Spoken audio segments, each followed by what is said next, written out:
Constitution. A very good morning students.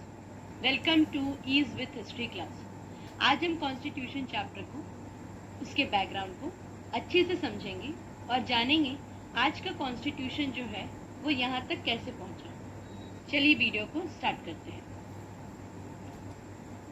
Cabinet mission, जैसे कि आप इस वर्ड को समझते हैं, मिशन का मतलब है प्लान, कुछ प्लान करके आना।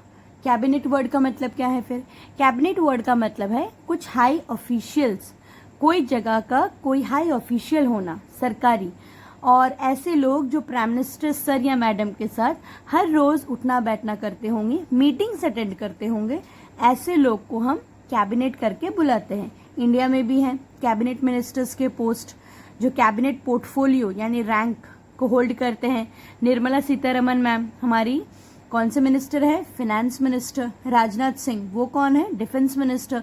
यानी ऐसे रैंक्स को हम कैबिनेट करके बुलाते हैं। तो इंडिया में भी कुछ लोग आए थे। कौन थे? PAS, Pethick Lawrence, AV Alexander, Stafford Cripps. क्या इन तीनों का नाम एग्जाम के लिए जरूरी है? जी हाँ, जरूरी है। ये तीनों का नाम याद रखना है। शॉर्टकट निकाल सकते हैं तो जी हाँ, PAS, पास। ठीक है। सो कैबिनेट मिशन एक ऐसा प्लान जो कैबिनेट लेकर आया था। कहाँ से लेकर आया था? यूके से लेकर आया था। कहाँ पे आया था? इंडिया में आया था। चलिए हम आगे देखते हैं वो किस मकसद से आए थे। जैसे कि हम ये समझते हैं कि वो इंडिया में आए थे कॉन्स्टिट्यूएंट असेंबली बनाने के लिए। ठीक है ना? क्या यही मकसद था? जी नहीं, यही एक लौता मकसद नहीं था। इनका ये मन था, इनका ये थॉट था, ये तीन लोगों का और पूरे ब्रिटिशर्स का ये थॉट था कि वो इंडिया को सारे पावर्स ट्रांसफर कर दें और इंडिया को छोड़कर चले जाएं। तो ये कैबिनेट मिशन आया कब? ये सबसे इम्पोर्टेंट बात है। ये आया 1946 में। 1946 में ये आया इंडिया में। ठीक है। और आपको ये मालूम है इंडिया आज़ाद हुआ 1947 में। ठीक है। तो ये इंडिया में आता है एक थॉट लेकर, जैसे हम किसी के यहाँ जा रहे हैं एक थॉट प्रोसेस लेकर, तो ये इंडिया में आता है कि भाई आप अपना कॉन्स्टिट्यूशन बनाओ। क्यों? क्योंकि आपको अभी तक हम रन कर रहे थे, अभी हम जाने के बाद आपका कंट्री कैसे रन करेगा, तो आपको कुछ रूल बुक चाहिए होगा। तो वो रूल बुक को बताने के लिए इन्होंने कॉन्स्टिट्यूशन बनाने का आइडिया दिया और उन्होंने कहा आप एक ग्रुप भी बनाओ जो कॉन्स्टिट्यूएंट असेंबली के नाम से होगा। मतलब मैं आपको स्टोरी बता रही हूँ। और ये आइडिया के बाद इन्होंने बोला आप एक इंटरिम गवर्नमेंट बनाना। आप प्लीज इसको समझिएगा। इंटरिम वर्ड का मतलब होता है टेम्पररी, जो परमानेंट नहीं है। इंटरिम शब्द का मतलब है। और इंटरिम गवर्नमेंट का मतलब है जब आप कॉन्स्टिट्यूशन बना रहे होगे, यानी कि 1946 से जब आपको मैंने आइडिया दिया है 47 में इंडिया आज़ाद होगा, तो 47 से जब आप कंटिन्यू करोगे बनाना कॉन्स्टिट्यूशन और 46 ऑनवर्ड्स आपका जब प्लान स्टार्ट हो जाएगा, मैं वापस से बोल रही हूँ, रिवाइज हमेशा करेंगे आप, इसलिए मैं फिर से क्लियर बोल दे रही हूँ। कैबिनेट मिशन में 3 लोग आए थे, Pethick Lawrence, AV Alexander, Stafford Cripps. क्यों आए थे? तो यहाँ पे मैंने दोनों के पॉइंट्स लिखे हैं। कॉन्स्टिट्यूएंट असेंबली का आइडिया देने, कॉन्स्टिट्यूशन बनाने के लिए। दूसरा, इंटरिम सरकार बनाने के लिए। क्यों इंटरिम सरकार क्या होती है भाई? आप कहीं पर आप अपने देश छोड़कर जा रहे हो, आप किसी और को दे रहे हो कि भाई आपका कंट्री आप रूल करो, तो वो अभी अचानक से कैसे रूल करेगा? तो उसको कुछ टाइम के लिए ऊपर में एक सरकार चाहिए होगी ना जिसके अंडर में वो काम करेगा। और जब वो पूरा बन जाएगा कॉन्स्टिट्यूशन का किताब, उसके बाद एक परमानेंट गवर्नमेंट हो जाएगा। ठीक है। तो ये इंटरिम का जो वर्ड है यहाँ पे टेम्पररी, ये याद रखिएगा। इंटरिम गवर्नमेंट का आइडिया भी कैबिनेट मिशन का था। तो क्या सिर्फ यही 2 बात लेकर आए थे? जी हाँ, और भी बातें थी, पर ये 2 बहुत इंपॉर्टेंट बातें थी। तो क्या इसको दोनों मुस्लिम लीग और कांग्रेस ने एक्सेप्ट किया? अब अगर कोई लोग मुस्लिम लीग नहीं जानते हैं तो मैं आपको ऐसे शॉर्ट में बताती हूँ। मुस्लिम लीग होता है मुस्लिम्स का समूह, ग्रुप ऑफ मुस्लिम पीपल, उनको बोलते हैं मुस्लिम लीग। इसके हेड शुरू में थे नवाब सलीमुल मुल्क, आगा खान भी। अभी चल के हम मोहम्मद अली जिन्ना से इसको रिलेट करते हैं। तो मुस्लिम लीग के जो हेड इन दिनों थे 46 के अराउंड, मोहम्मद अली जिन्ना ने बोला कि मैं ये आपका आइडिया को एक्सेप्ट नहीं करूंगा, ये कॉन्स्टिट्यूएंट असेंबली इंटरिम गवर्नमेंट नहीं, और वो इसको खारिज कर देते हैं। आगे चल के एक्सेप्ट करते हैं, फिर डिनाई कर देते हैं। इनका किस्सा खत्म। मुस्लिम लीग मना कर दिया। माइंड में क्लियर रखिएगा, मुस्लिम लीग कैबिनेट मिशन को मना कर देते हैं, पर जो ये हमारे कांग्रेस के जो रिप्रेजेंटेटिव होते हैं महात्मा गांधी जी, वो शुरू में रिजेक्ट करते हैं, फिर एक्सेप्ट करते हैं। उनको लगता है ये कॉन्स्टिट्यूशन बनाना आइडिया बहुत अच्छा है, एक इंटरिम सरकार भी बननी चाहिए। मैं एक बात और आपको बताती हूँ, कैबिनेट मिशन की सबसे अच्छी बात ये थी कि ये सेपरेट इलेक्टोरेट्स लेकर नहीं आए थे। यानी कि अगर आपने कभी भी ये वर्ड्स पढ़ा है सेपरेट इलेक्टोरेट्स, यानी कि आप अगर इस्लाम में हैं, सोचिए मैं अगर मुस्लिम हूँ तो मुझे सिर्फ मेरे मुस्लिम भाई बंधु ही वोट करेंगे, और ये क्या होगा, वोट करते करते एक बार जब मुझे पता चल जाएगा मुझे बहुत से लोगों ने वोट किया है जो सिर्फ इस्लाम के हैं, मैं सारे लोगों को एक दूसरे स्थान में ले जाऊंगी जो पाक होगा।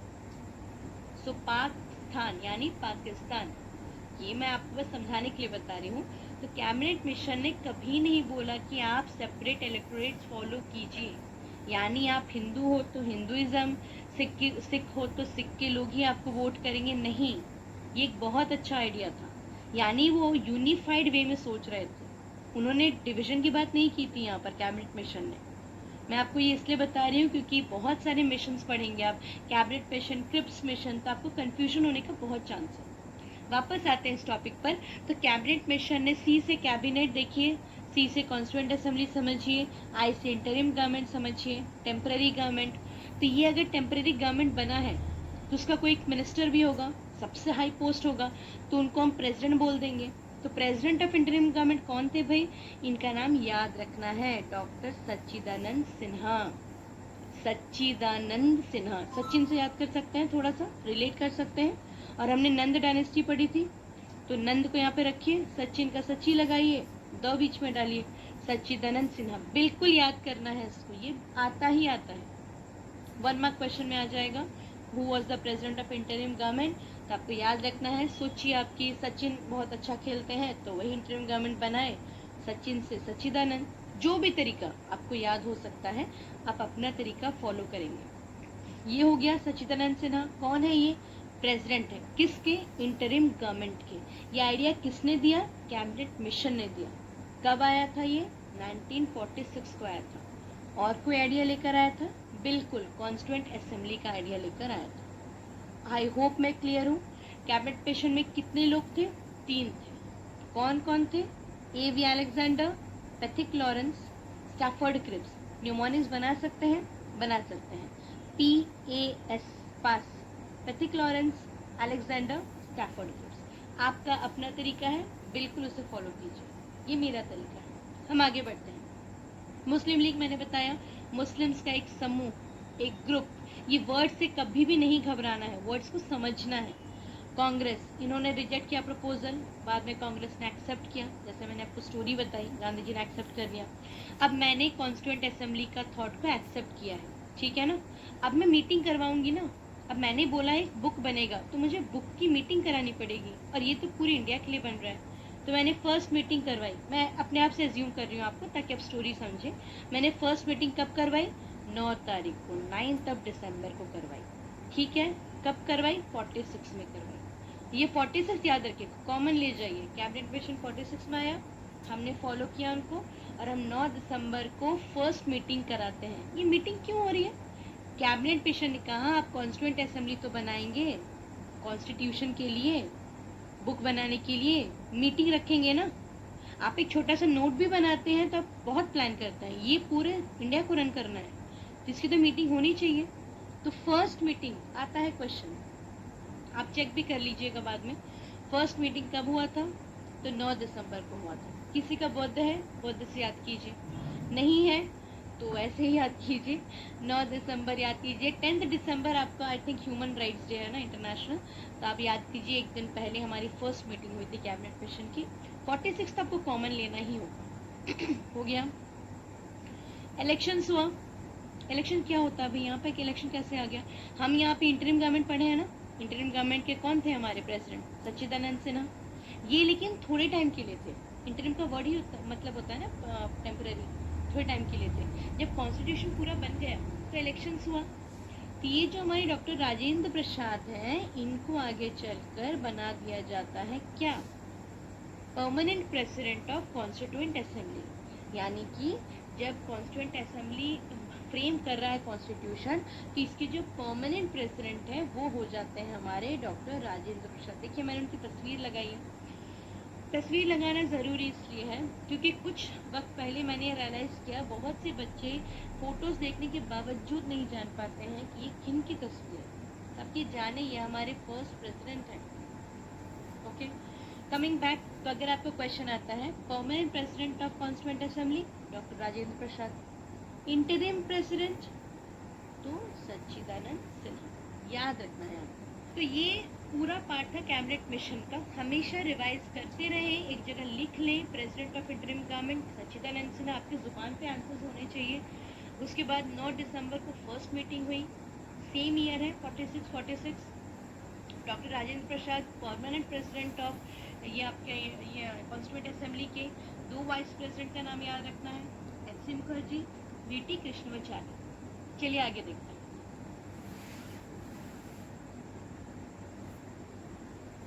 ऑब्जेक्टिव रेजोल्यूशन क्या है ये? 13 दिसंबर 1946 को क्या हुआ था, एक रूल्स, एक नहीं बहुत सारे रूल्स प्रिपेयर किए गए थे। किसके द्वारा? जवाहरलाल नेहरू के द्वारा। देखिए मैंने यहाँ पे एक तस्वीर लगाई है, यानी जवाहरलाल नेहरू सर ने कुछ रूल्स लिया था, ठीक है। और यहाँ पे डेट भी दिया हुआ है, तो ये डेट क्या इम्पोर्टेंट है? जी हाँ, बिल्कुल इम्पोर्टेंट है। आप डेट बहुत अच्छे से इसको याद करेंगे। 13 दिसंबर इज द डेट और ईयर कौन सा है? देखिए 1946, यानी हम अभी 1946 के टाइम पीरियड में ही चल रहे हैं। इसका पहले का डेट आपको याद होगा 9 दिसंबर, सेम ईयर था 46। क्या हुआ था? फर्स्ट मीटिंग था कॉन्स्टिट्यूएंट असेंबली का। अब ये 13 दिसंबर 1946 ऑब्जेक्टिव रेजोल्यूशन कुछ नियम लेकर आए हैं। कौन लाया है? जवाहरलाल नेहरू सर लेकर आए हैं। क्या है वो नियम, जरा देखते हैं। फर्स्ट, इंडिया एक सॉवरेन देश होगा, रिपब्लिक होगा और इंडिपेंडेंट होगा। सॉवरेन मतलब होता है आपके ऊपर, यानी अगर हम एक कंट्री हैं, हमारे ऊपर कोई और देश का अब राज नहीं होगा, हम पे अब और कोई रूल नहीं करेगा। रिपब्लिक क्या होता है? एक ऐसा कंट्री जहाँ पे जो प्रेसिडेंट हेड होंगे वो कोई रॉयल फैमिली को बिलोंग नहीं करेंगे, वो एक मोनार्की लेकर नहीं चलेंगे, यानी कि उनको हमारे ही लोग चुनेंगे। हमारे लोग मतलब हमारे मेंबर ऑफ पार्लियामेंट या स्टेट के चुनेंगे। मतलब वो कोई भी रॉयल फैमिली को बिलोंग नहीं करेंगे, सेम परिवार को बिलोंग नहीं करेंगे। जैसे अगर सोचिए कि मैं अगर प्रेसिडेंट हूँ तो मेरे पिताजी दादाजी भी प्रेसिडेंट थे, हम एक ही फैमिली के हैं और हम ही बनेंगे, ऐसा नहीं होगा। अगर ऐसा कोई देश है तो वो रिपब्लिकन कंट्री नहीं है, ठीक है। आप यूके के एग्जाम्पल ले सकते हैं, उनका एक रॉयल फैमिली हमेशा से चला आ रहा है। प्रिंस चार्ल्स को लीजिए, एलिजाबेथ को लीजिए, ठीक है, समझाने के लिए बता रही हूँ मैं। वर्ड्स हमेशा क्लियर रखें, सेंटेंस समझने के लिए वर्ड्स का क्लैरिटी बहुत ज़रूरी है। आगे आते हैं इंडिपेंडेंट पर। इंडिया एक आज़ाद देश होगा, बिल्कुल हमें इसी की ही चाह है। उसके बाद सोशल जस्टिस, पॉलिटिकल जस्टिस, यानी इंसाफ मिलना, सोसाइटी में रहने का भी इंसाफ होना चाहिए भाई। अगर मैं एक सोसाइटी में रहती हूँ तो मुझे कोई तरह का इल ट्रीटमेंट ना हो, डिस्क्रिमिनेशन ना हो, भेदभाव ना हो, पॉलिटिकली मैं एक्टिव रहूं, मैं पॉलिटिकल फील्ड में जा सकूं। अब जब ब्रिटिशर्स जा रहे हैं तब इक्वालिटी ऑफ स्टेटस, यानी मैं अमीर हूँ गरीब हूँ, हर वे से मुझे इक्वल समझा जाए। मेरा अगर रेशियल डिस्क्रिमिनेशन हो रहा है, ये वर्ड का मतलब क्या है? रंग को लेकर भेदभाव, इसको कहते हैं रेशियल डिस्क्रिमिनेशन। ये वर्ड आपने कभी देखा है, सुना है? मतलब नहीं पता तो यही मतलब है, रंग को लेकर भेदभाव करना, इक्वालिटी ऑफ स्टेटस, ठीक है, ये होना चाहिए। ये सब उनका पॉइंट है ऑब्जेक्टिव रेजोल्यूशन में। आप देखिए फिर क्या है? People can follow their freedom of thought, expression, faith, worship, मतलब जो सिटीजन्स ऑफ इंडिया के हैं वो क्या करेंगे? अपना थॉट, अपना एक्सप्रेशन बताने के लिए, जताने के लिए पूरे फ्री हैं। पहले मुझे कुछ बोलने से पहले सोचना पड़ता था कि how these Britishers will react, पर अब मैं बहुत फ्री हूँ। मैं वर्शिप भी कर सकती हूँ, मैं फेथ रख सकती हूँ जो रिलीजन पे मुझे रखना है, जो पूजा मुझे करनी है। उसके बाद क्या है कि इंडियन कॉन्स्टिट्यूशन ये ऑब्जेक्टिव रेजोल्यूशन का पॉइंट है, सेफगार्ड करेगा। किसको सेफगार्ड करेगा, किसका ध्यान रखेगा? माइनॉरिटीज और ट्राइबल्स के इंटरेस्ट का ध्यान रखेगा। माइनॉरिटीज कौन होते हैं? कोई भी कंट्री में अगर एक ग्रुप के लोग, एक धर्म के लोग अगर परसेंटेज वाइज कम है, उनको माइनॉरिटी करके कहा जाता है। उनका ध्यान रखना भी जिम्मेदारी है, ये एक अच्छी बात है। हम उनको हटा के नहीं, उनको लेके चलेंगे साथ में। ट्राइबल्स का भी ध्यान रखा जाएगा। ये सब तो बहुत अच्छे अच्छे पॉइंट्स हैं जो जवाहरलाल नेहरू सर ने लिया था अपने कौन से टॉपिक के अंदर में, ऑब्जेक्टिव रेजोल्यूशन हेडिंग के अंदर में। कब लाए थे भाई? 13 दिसंबर को लाए थे। ईयर कौन सा था? 46। हम आज़ादी की 1 साल पहले की बात कर रहे हैं। तो क्या ये ऑब्जेक्टिव रेजोल्यूशन कॉन्स्टिट्यूएंट असेंबली को अच्छा लगा? उन लोगों ने एक्सेप्ट किया? क्या उन्होंने उसको कॉन्स्टिट्यूशन में कुछ वर्ड्स ऐड किए? जी हाँ। 22 जनवरी 1947, 22 जनवरी, देखिए 13 दिसंबर की बात हुई थी ना, जनवरी अगले ही महीना है। सो 22 जनवरी 1947 को ऑब्जेक्टिव रेजोल्यूशन पास हो गया कॉन्स्टिट्यूएंट असेंबली के थ्रू। ठीक है, ओके।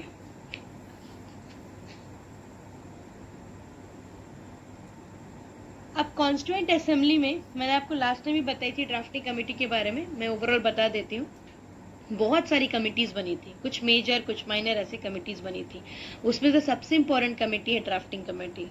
तो अगेन क्या कोई और कमेटी इंपॉर्टेंट नहीं है? बिल्कुल है, लेकिन एग्जाम से क्वेश्चंस यहाँ से आते हैं। ड्राफ्टिंग कमेटी की सबसे इम्पोर्टेंट बात यह है कि इसके जो हमारे हेड थे B.R. अम्बेडकर सर, यानी चेयरमैन कौन है हमारे? B.R. Ambedkar. Very important to remember, इनका नाम याद रखना है, भीमराव रामजी अम्बेडकर। रामजी अम्बेडकर इनके पिताजी का नाम था और इनको बाबा साहेब बुलाते थे और इनको फादर ऑफ इंडियन कॉन्स्टिट्यूशन बोला जाता है। ये ड्राफ्टिंग कमेटी के चेयरमैन थे, बिल्कुल याद रखेंगे आप, फादर ऑफ इंडियन कॉन्स्टिट्यूशन इनको बोला जाता है। इन्होंने कॉन्स्टिट्यूशन बनाकर जो फर्स्ट ड्राफ्ट, पहली बार हम बोलेंगे ना, हम रफ में 2-3 कॉपीज बनाते हैं, फिर एक फेयर बनाते हैं। आप एक नोट बना रहे हैं तो आप बहुत बार उसको पेज को कैंसिल करेंगे, हटाएंगे। तो ये कॉन्स्टिट्यूशन बन रहा है भाई, it will take time. First draft जो इन्होंने बनाई थी वो बनाई थी फेब 1948। नहीं, आपको नहीं पढ़ना है, याद नहीं करना है, समझाने के लिए बता रही हूँ। सेकेंड ड्राफ्ट जो बनी थी, देखिए 48 चल रहा है हमारा, कब बन के खत्म हुआ? 49। मैंने लास्ट टाइम बताया था नवंबर 26, 1949। तो ड्राफ्ट बनना शुरू हो गया 48 में, सेकंड बना 48 में, लेकिन महीना कौन सा? अक्टूबर। नहीं आएगा एग्जाम में, समझने के लिए। फाइनल ये बनकर तैयार कब हो गया? 4 नवंबर 1948, पूरा अच्छे से।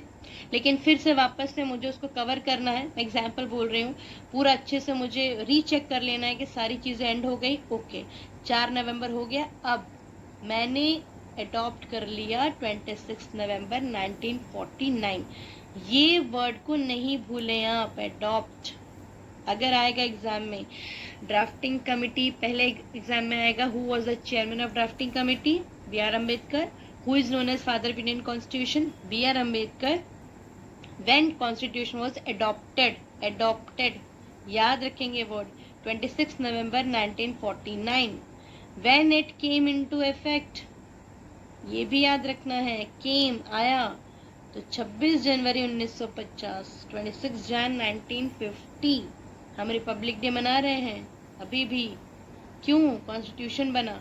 डेट मैंने आपको बताया था, डेट हमने क्यों चूज किया है, क्योंकि पूर्ण स्वराज घोषित हुआ था ना। किसी ने नहीं देखा तो पिछला वीडियो में मैंने बताया है, देख लीजिएगा। इन टोटल, अब ये मैंने 299 क्यों लिखा? हमने तो 389 पढ़ा था ऑलरेडी ना लास्ट वीडियो में। कॉन्स्टिट्यूएंट असेंबली के टोटल मेंबर्स कितने थे? 389। 299 कहाँ से हो गए, बाकी कहाँ चले गए? तो अगर आपको याद है ये कौन सा साल चल रहा है? 1950।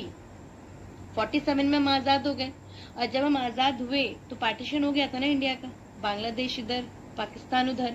तो आउट ऑफ 389 पीपल, आधे से ज्यादा लोग यानी 289 पहुंचते पहुंचते लोग इधर उधर ट्रांसफर हो गए, कुछ बांग्लादेश चले गए, कुछ पाकिस्तान चले गए। तो ये जो बचे हुए लोग थे 299, इन्होंने कॉन्स्टिट्यूशन को पूरे एंड तक फ्रेम किया है। 26 जनवरी 1950 में हम वर्क करने लगे। चलिए आगे देखते हैं। अब कुछ मेंबर्स के नाम जान लेते हैं बस, और 5 minute then it will end. कुछ मेंबर्स के नाम देखते हैं हम यहाँ पे। क्या यही सारे मेंबर्स हैं? बिल्कुल नहीं। 299 मेंबर्स का फोटो लगाना पॉसिबल नहीं था, मैंने कुछ इंपॉर्टेंट बस लगा दिया है। ये हमारे बी आर अम्बेडकर सर, याद रखना है आपको। बाकी बहुत सारे लोग और हैं, कृष्णमाचारी सर, बहुत से लोग हैं। यहाँ पे देखिए ये विमेन को मैंने थोड़ा सा डाला है, क्यों? क्योंकि विमेन का संख्या वैसे भी कम था, तो 15 विमेन ही थी उस टाइम पर, लेकिन ये बहुत इंपॉर्टेंट रोल प्ले कर रही थी। सरोजिनी नायडू, आई थिंक मुझे इनको इंट्रोडक्शन देने की ज़रूरत नहीं है, नाइटिंगेल ऑफ इंडिया। विजयलक्ष्मी पंडित, बहुत से लोग नहीं जानते, तो ये जवाहरलाल नेहरू की बहन है विजयलक्ष्मी पंडित, जो यूएन, जो यूनाइटेड नेशन की फर्स्ट फीमेल प्रेसिडेंट भी थी। तो विजयलक्ष्मी पंडित याद रखना है आपको। सुचेता कृपलानी, ये फर्स्ट, चलिए आप लोग बताइएगा ये फर्स्ट क्या है, क्योंकि कुछ आप लोग भी सर्च करेंगे तो आसानी रहेगा। और इसके अलावा ये जितने नाम है सब याद नहीं रखने हैं, बट आपको पता होना चाहिए कि विमेन का पार्टिसिपेशन था। राजकुमारी, अमृत कौर, ये सारे लोग। डांडी मार्च अगर आपको थोड़ा भी याद है, 1931 का टाइम पीरियड, तब ये वहाँ पे रोल प्ले की थी, और भी थे। तो ऐसे बहुत सारी विमेन थी, तो आपको एटलीस्ट 2-4 नाम बिल्कुल पता होना चाहिए। एग्जाम में आता है नेम सम फीमेल मेंबर्स और विमेन मेंबर्स का नाम, तो आप ध्यान रखेंगे। दुर्गाबाई देशमुख, तो बस आप वीडियोस अगर 1-2 बार और सुनेंगे तो आपको ऐसे भी याद हो जाएगा। तो ये थे कुछ मेंबर्स हमारे कॉन्स्टिट्यूएंट असेंबली के, इनको आपको ध्यान में रखना है। चलिए आगे देखते हैं।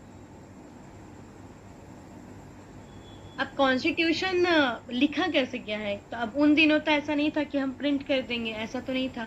तो कॉन्स्टिट्यूशन हाथ से लिखा गया है, ठीक है।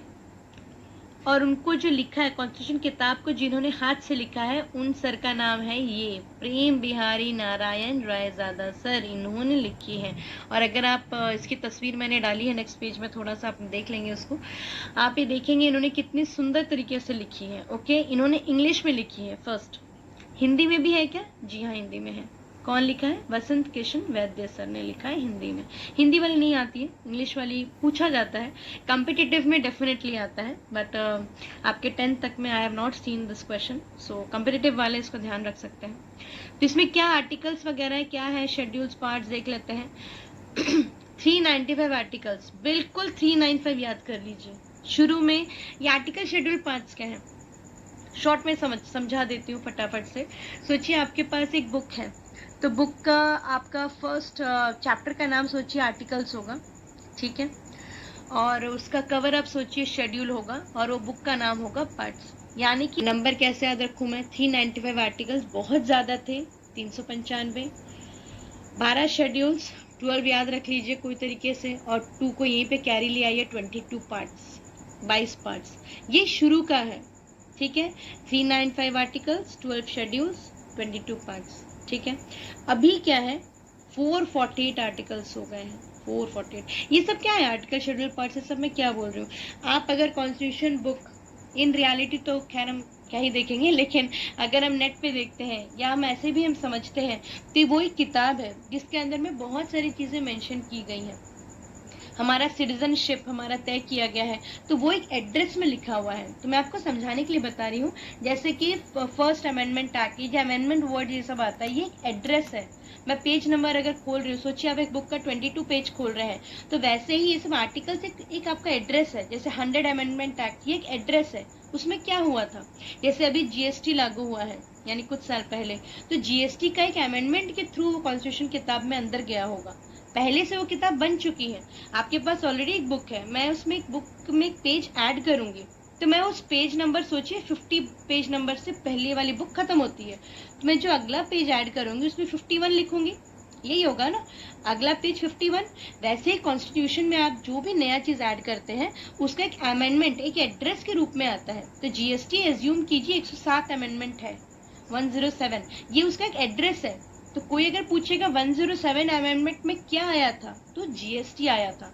कॉन्स्टिट्यूशन में पहले नहीं था ना, अब ऐड हुआ है। जैसे वो बुक में पेज नंबर्स ऐड हुए, वो एक्स्ट्रा पेज ऐड हुआ। तो ये सब आर्टिकल्स है, उसके अंदर में कुछ कुछ पॉइंट्स होंगे जिससे हम इंडिया को रन कर रहे हैं। बहुत सारे आर्टिकल्स हैं। आर्टिकल 40 पंचायत से डील करेगा, गांधीयन प्रिंसिपल बहुत सारे आते हैं, डीपीएसपी है, यानी बहुत सारी चीजें हैं जिसकी वजह से इंडिया रन कर रही है। हमें कोई मॉन्यूमेंट पे लिखना नहीं है, ये भी हमारा एक आर्टिकल है। हम एक कंट्री से दूसरे कंट्री क्यों जा रहे हैं? कभी आपने सोचा है? आप जब एक जगह से दूसरी जगह जाते हैं, अगर आप ट्रेन से जा रहे हैं तो टिकट जो चेक करते हैं उनके अलावा hardly anybody ask you that why are you going. I am not talking about the passenger, को पैसेंजर पूछ रहे हैं आप कहाँ जा रहे हैं, वो नहीं कह रही हूँ, बट आपको कोई रोकेगा नहीं, क्योंकि आपका राइट टू फ्रीडम है जिसमें आप मूव कर सकते हैं freely from one place to another. ये भी आपका एक राइट है, ये भी आपका एक आर्टिकल के अंदर में आता है। तो आपको ये सब याद रखना है कि ये आर्टिकल्स क्या एक एड्रेस है जिसके अंदर में कुछ ना कुछ इंडिया में है जिससे हम रिलेट करेंगे, हमारे सिटीजन्स हमारे लिए है। और ये सब उसके हेडिंग्स है। 12 शेड्यूल के अंदर में कुछ आता है, पार्ट्स में कुछ आता है, ये सब कॉन्स्टिट्यूशन का आज का हिस्सा है। 12 शेड्यूल का शेड्यूल ही है, 22 पार्ट का 25 हो गया है। जो चेंज हुआ है उसको याद कर लीजिए। ये कंफ्यूजन नहीं रखिएगा बिल्कुल। अगर आपको डाउट है तो आप नेट पे देख लीजिए आर्टिकल्स, अगर आपको देखना है, आपको कॉन्स्टिट्यूशन का वो पेज देखना है, कुछ भी रेफर कर लीजिए। अब लास्ट पार्ट ये 26 नवंबर को जब हमारा कॉन्स्टिट्यूशन बन के तैयार हुआ था उसको कॉन्स्टिट्यूशन डे बोला जाता है, कॉन्स्टिट्यूशन डे। मैं फिर से बोल रही हूँ, यहाँ कंफ्यूजन नहीं रखिएगा। 395 आर्टिकल्स, 12 शेड्यूल, 22 पार्ट, 2 कैरी हो गया है। ऐसे यहाँ पे जो 2 था वो 2 बार और यहाँ लगा दीजिए, 22 पार्ट्स अभी एक्स्ट्रा हो गया। ये सब क्या है? किताब के अंदर में पेज नंबर्स के हिसाब से, एड्रेस के हिसाब से हम उसको रिलेट करते हैं। ठीक है, आगे बढ़ते हैं। ये हमारा लास्ट पार्ट है, प्रियम्बल। प्रियम्बल ऐसे समझा जाए तो ये first page of the constitution है, इंट्रोडक्शन है। मैं इसे ऐसे ही समझती हूँ, first page of the constitution, introduction to the constitution. यानी कि आप जैसे कुछ बना रहे हैं, सोचिए आप चाय बना रहे हैं तो उसमें इंग्रेडिएंट्स क्या है? चाय पत्ती, चीनी, दूध, पानी। वैसे ही कॉन्स्टिट्यूशन के अंदर में क्या है, वो कंटेन क्या करते, उसकी मेन बातें क्या है, यहाँ प्रियम्बल में लिखी हुई है। Justice, liberty, equality, fraternity, sovereign, socialist, secular, ये सारे वर्ड्स को अंदर किस हिसाब से समझाया गया है, उसमें क्या क्या स्टेप्स लिया गया है, इंडिया को कैसे एक सॉवरेन देश तक पहुंचाया गया है, ये सब अंदर में मेंशन है। ठीक है, ये कंटेन करता है socialist word, secular word, integrative word. तो सोशलिस्ट वर्ड का मतलब आप मुझे बताएंगे ताकि आप सर्च करेंगे, बताने को मैं बता दूंगी बट आप खुद से सर्च करेंगे तो हमेशा याद रहेगा। इंटीग्रेटी मतलब भी आप सर्च कर लीजिए, वैसे तो इस वर्ड का मतलब बहुत आसान है, फिर भी आप सर्च कीजिए।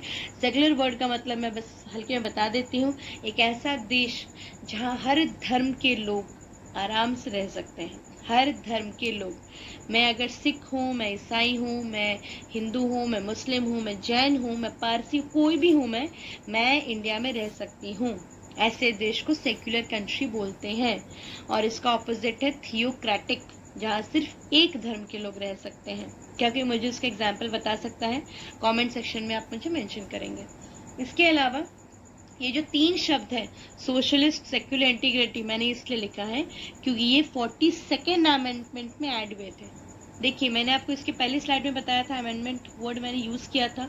यानी कि जब आप 42nd अमेंडमेंट टाइप करेंगे या आप सर्च करेंगे या आप देखेंगे, ये एड्रेस से 1976 में हमारा कॉन्स्टिट्यूशन कब बना? 50, यानी 26 साल के बाद 42 अमेंडमेंट के थ्रू ये 3 word, socialist, secular, integrative word को प्रियम्बल में भी ऐड किया गया, अंदर में भी ऐड किया गया। यानी कॉन्स्टिट्यूशन में ये 3 शब्द, सोशलिस्ट, सेक्युलर, इंटीग्रेटिव को ऐड किया गया है। कब? 1976। कौन सा अमेंडमेंट के थ्रू? 42nd। ये बिल्कुल आता है, बहुत अच्छे से आता है, कम्पिटिटिव एग्जाम में बहुत बार आया है, आपके 10th तक के लेवल में भी आया है। आपको याद रखना, आपको शॉर्ट बना सकते हो SSI, सोशलिस्ट, सेक्युलर, इंटीग्रेटिव। ये 3 वर्ड्स कौन से अमेंडमेंट के थ्रू? 42nd अमेंडमेंट के थ्रू। कौन से ईयर में आया है? 1976। आपको बार बार पढ़ना पड़ेगा। आप कोई एडवर्टीजमेंट बार बार देखते हैं, याद हो जाता है, वैसे आप इसको बार बार देखेंगे, बार बार पढ़ेंगे, होगा तो एक न्यूमोनिक्स बना के लिखेंगे, फ्लो चार्ट बना के लिखेंगे, याद करेंगे, नहीं तो नहीं होगा। ओके, आप सोशलिस्ट की जगह हो सकता है आप सॉवरेन लिख दें, इसीलिए ये वर्ड को थोड़ा सा अच्छे से रिलेट करके पढ़ेंगे, ठीक है। नाउ सिंस ये हमारा एंड हो गया है, प्रियम्बल से लेकर हम कॉन्स्टिट्यूशन शुरू एंड में सब पढ़ लिए हैं, मुझे नहीं लगता और कुछ इसमें बचा है। अगर स्टिल आपको ऐसा फील होता है कुछ रह गया, कोई पार्ट आपको नहीं पता अभी भी, तो आप मुझे कमेंट सेक्शन में बताएंगे। तब तक के लिए अपना बहुत बहुत ध्यान रखें और जितना हो सके शॉर्ट में चीज़ों को पढ़ें। लेंदी चीज़ से वैसे भी ह्यूमंस भागते हैं, तब जितना शॉर्टकट में पढ़ेंगे आपको उतना ध्यान में रहेगा। रही बात क्लास 10 ICSE की, जो कुछ बच्चों ने कमेंट्स में ही मुझे कहा है, तो जी हाँ, अगले बार मैं ये सोच रही हूँ अगला वीडियो मैं यूनियन पार्लियामेंट जो ICSE सिविक्स चैप्टर 1 का है उसको लेकर आऊँगी।